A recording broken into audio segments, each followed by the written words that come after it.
Hi, I'm Colleen with Education here at McGraw, and today we're going to be talking about native bees. In North America, there are about 3,000 different species of native bees. They either live in the ground or they live in hollowed out tubes. This is an example of the kind of tubes they might live in, and you'll notice they're all different sizes. That's because different size bees need different size holes. These bees are called solitary bees. That means they live by themselves.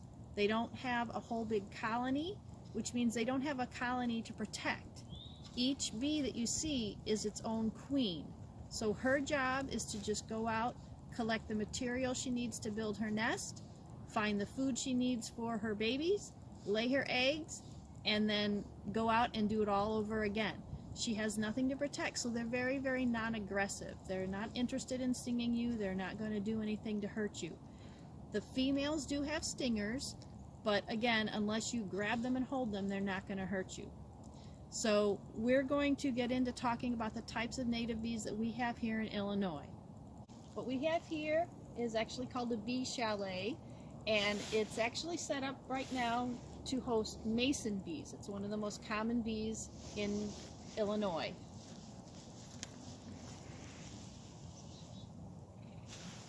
So this bee chalet is set up for mason bees specifically because of the size of the hole. This is the size that they like. It's 9 millimeters in diameter.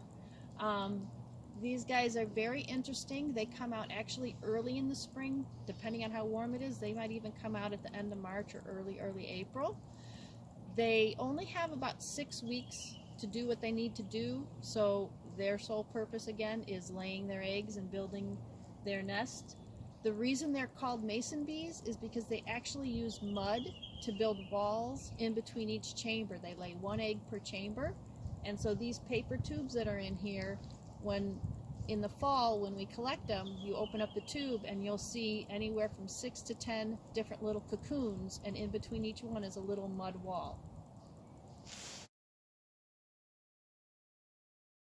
The reason we have paper tubes in here is because we're participating in a research project, and this way we can take the tubes out at the end of the season and open them up and see how many bees we have in there and how many different species we have based on what the tubes look like.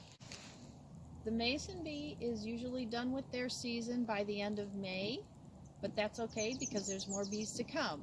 Starting in June, the leafcutter bees will come out.